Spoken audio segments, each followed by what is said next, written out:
I stood there, key still in hand, too astonished to answer. Mom said you'd be home today. As I tried to comprehend what was occurring, the children ran over, thrilled to see their Uncle James. My private area, my apartment, had been totally overrun. When I eventually managed to speak, I questioned, "What the hell is going on?" Sarah clarified that she needed a temporary place to stay because she had been experiencing problems with her landlord. She apparently got permission from her parents to use my flat while I was abroad. She went on, "They said you wouldn't mind." As though that resolved the issue. I was enraged. I hadn't received a call. No one had sent a text. No one had considered asking the renter if it was acceptable to transfer a whole family into his unit. I called my parents right away, and I was even more irate after hearing their response. "Oh, James. I'm glad Sarah found a place to stay." My mom's landlord was being utterly irrational. My dad called me and told me that I was being self-centered, and that family helps family when I brought up the fact that they had allowed my sister to enter my apartment without my consent. He reminded me that helping my sister wouldn't kill me, and that I had all that extra room. I clarified that I pay a lot of money for my flat, because I want privacy. When I'm not traveling, I work from home, and having 3 children would make it impossible. In addition, my lease expressly forbids having long-term visitors without informing management. "Well, she's already settled in," was their reply. "You can't simply throw her out." I can, in fact. They treated me as like I was the irrational one for demanding my personal space back, even though it's my apartment. The children have been informed by Sarah that they will be staying with me for some time, and she didn't give me a direct response when I asked her what that meant. She replied she's researching her choices but hasn't taken any firm action when I questioned her about her plans to find a new location. Sarah and the kids have taken up my bedroom and the spare room, so I'm currently sleeping on my own couch. Now my neatly arranged apartment is in disarray. Everywhere you look you can find toys. I have no privacy, and the kids are noisy from the early hours of the morning till evening. I've given Sarah a week to come up with a different plan. I don't understand how it's reasonable to ask me to give up the apartment I pay for without even consulting my parents. Yet they think I'm being unkind. Am I being self-centered here? How can I regain my privacy without causing a family emergency? Update. The key that was not permitted. I want to start by saying thank you to everyone who supported and commented on my first post. It made me feel less insane for being angry about this circumstance. Since my last post, things have become worse. I spoke with Sarah directly after several of you recommended that I find out how she entered my flat in the first place. She didn't break in, it turns out. She received a key from my parents. Yes, it is what you read. My parents reportedly chose to give my sister the extra key to my apartment, which they kept for emergencies only, without telling me. They responded angrily when I confronted them about this. My mother remarked, "We knew you'd make a big deal out of it." My father dismissed my worries, saying I was overreacting, and that it's not like anything bad happened. Sarah needed help and you were away. What were we supposed to do? Let her and the kids be homeless? I pointed out that there were plenty of other options, that they could have let her stay with them, helped her find temporary housing, or at the very least called me to ask permission before letting her into my home. However, things have happened. I've been cleaning my apartment and found a number of missing or damaged items, along with a broken set of expensive noise-canceling headphones, stains on my couch that weren't there before, a signed baseball I had on display in a case, and my PlayStation and 3 games. Someone used markers to draw on my bedroom wall, and when I questioned Sarah about it, she became defensive, saying that she had no idea what the PlayStation or baseball were about, that the headphones were probably already broken, and that the stains and the wall artwork were just children being kids. My costly sheets, which I specifically purchased because they help me sleep better, are stained with what appears to be juice or Kool-Aid. Sarah's response: "They'll wash out. Stop being so materialistic. This is more than just a privacy invasion." I later found out that the kids had been sleeping in my bed while I was away. Now it's about respecting my property and boundaries. I've told Sarah that the 1-week deadline still applies. I've made it clear to my parents that they will never again have access to my apartment, and I've changed the locks, which I paid for myself, even though the landlord offered to split the cost after I explained the situation. The narrative has somehow turned into that I'm the villain in this story, because I want my own space back, and I'm upset about my possessions being damaged or missing, But I'm standing firm. This is my apartment. My parents are now giving me the silent treatment, and Sarah has been telling family members that I'm throwing her and the kids out on the street. I've offered to help Sarah find a new place and even lend her money for a security deposit, but I'm not going to back down on the deadline. These are my belongings, and I have every right to be upset about what happened. I'll provide another update at the end of the week. Update: the damage report and missing valuables. I wish I had better news to share. It's been 4 days since my last update. The PlayStation and games that went missing, Sarah lent them to her current boyfriend without asking me, the autographed baseball that was missing from its case. I've done a more comprehensive inventory of my flat, and found that the damage and missing things are worse than I first believed. When I opened the desk drawer where I keep important documents, I found a small lockbox with $500 in cash. My emergency fund was empty, and when I confronted Sarah about it, she admitted that she borrowed the money because she was short on cash and promised to reimburse me as soon as possible. However, one of the kids took it outside to play with, and it's now lost somewhere in the neighborhood park. I've taken pictures of everything and made a comprehensive list of the missing and damaged items totaling almost $2,000.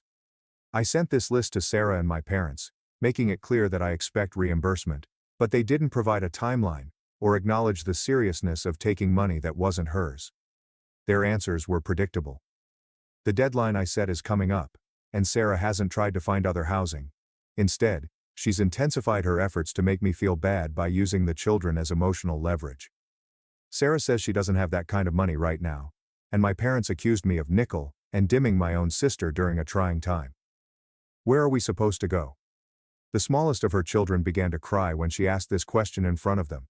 Additionally, I now know more about her housing circumstances. Despite what my parents suggested, she was not homeless. Due to months of non-payment of rent, she was forced to leave her previous flat. This isn't an emergency, even though my parents provided financial support throughout that period. Everyone expects me to correct the cycle of recklessness that has culminated in this situation. The atmosphere in the flat has gotten even more heated.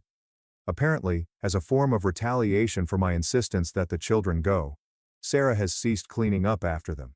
Toys are all over the place, dishes are heaped in the sink, and the bathroom has been transformed into something I never would have imagined in a matter of days.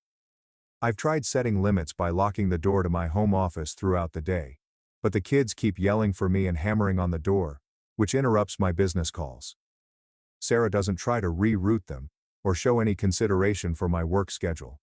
Sarah had earlier complained that I wasn't helping her find a boyfriend in my apartment with food. So last night things reached a climax when I got back from grabbing takeaway for myself. I'd only met this man twice, but he was sitting on my couch, sipping my beer, and behaving as though he lived there. Sarah accused me of being domineering when I protested his presence, claiming that I had no right to govern her social circle. I reminded her that I have complete control over who is allowed inside my house as the legal tenant. After a heated argument, her partner left, but not before accusing me of being true to your own blood. Other family members have now been recruited by my parents to exert pressure on me. 2 aunts, an uncle, and even my grandmother have called to remind me that family comes first and that I should be more sympathetic to Sarah's plight. I've discussed the matter with my landlord, and he's been surprisingly understanding. He acknowledged that it is against the conditions of my lease to have an undeclared residence, but he stated he would be accommodating given the situation. Even though Sarah is not listed on the lease, he has also hinted that we could have to start formal eviction procedures if she doesn't want to vacate. Though I'm praying it doesn't happen, I'm getting ready in case it does. 3 days remain till the deadline. After it passes, I'll provide another update. Update: family repercussions and eviction proceedings. As many of you anticipated, Sarah didn't try to leave or even explore for other lodging when the deadline drew near.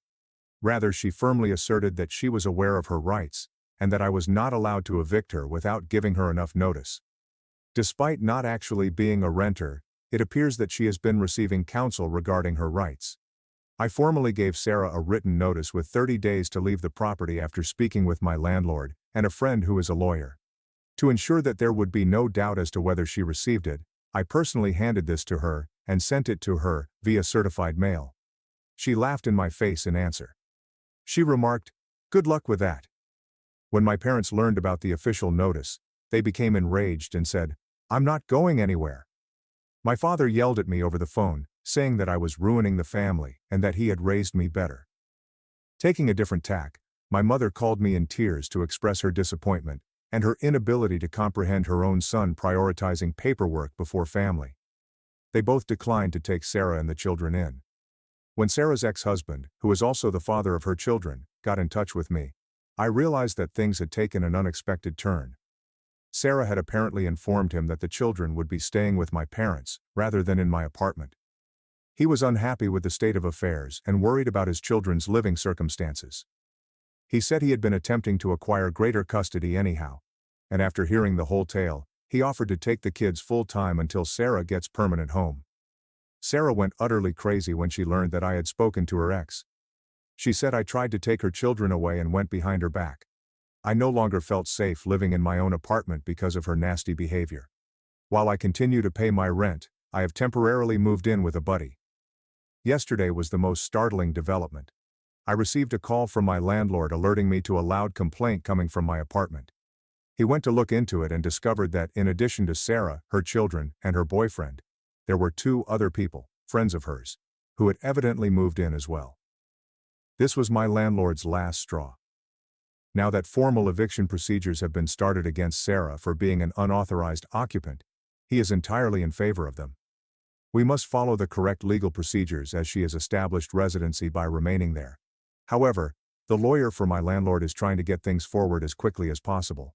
I've told Sarah that I won't take legal action for the damages and stolen goods if she vacates the property before the eviction is completed. If not, I'm willing to sue her for the entire sum in small claims court.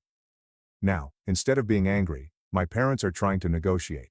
In order to allow Sarah time to find a place without the blemish of an eviction on her record, they have offered to pay for a hotel stay for 2 weeks if I withdraw the eviction procedures.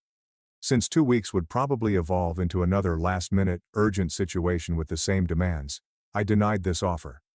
Now, the larger family is split. While some family members are sympathetic to my plight and have privately offered their support, others still portray me as the bad guy who is torturing my sister and her kids out of self-interest. I've kept records of everything along this entire process. The state of my residence, the unapproved residence, the things that are missing, and any correspondence.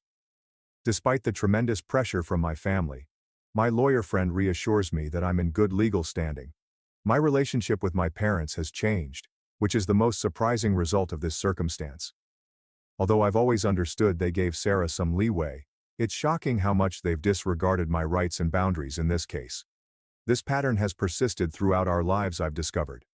My parents allow Sarah to cause trouble, and I'm supposed to put up with both of them without complaining.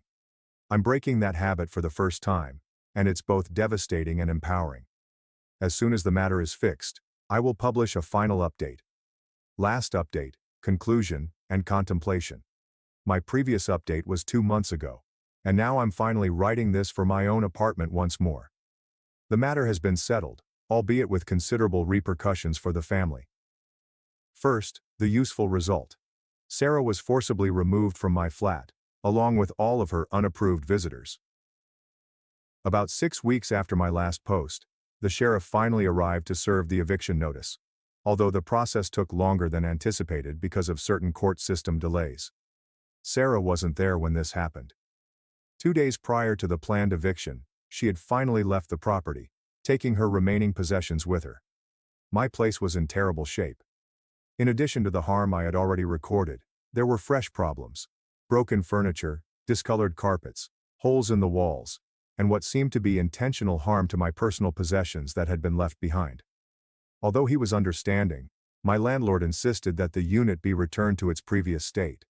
To speed up the process and regain my own space, I originally paid for the repairs myself, totaling about $3,700. Even though I had previously offered to drop the lawsuit if Sarah departed willingly, I ultimately made the decision to sue her for my missing and destroyed belongings. My viewpoint was altered by the intentional harm, and I believe she should be held accountable for her deeds. In addition to the $500 I borrowed for my lockbox, I received the whole $2,150 for the stolen and damaged goods. I didn't care if I ever saw that money, but I did care that the judgment was documented. In the aftermath for the family, Sarah is now residing with our parents. She had nowhere else to go after burning ties with several friends who had briefly taken her in, and exhausting all other choices. Her father, who saw the living circumstances in my apartment, and applied for an emergency custody adjustment, is currently the primary caregiver for her children. Sarah no longer has primary custody, although she does have weekend visitation. My parents and I no longer have the same relationship. They finally appeared to realize how bad the issue was when the eviction was put into effect. My mother called to apologize for the way things got out of hand, not for giving Sarah my key, or for invading my personal space. At best, it was a partial acknowledgement. My dad has been less cooperative. He insists that the legal path was an unnecessary escalation, and that I ought to have figured out a way to make it work. He is especially furious over the custody dispute involving Sarah's kids, which he strangely attributes to me instead of Sarah's decisions. We're talking again, but it's tense and we don't talk.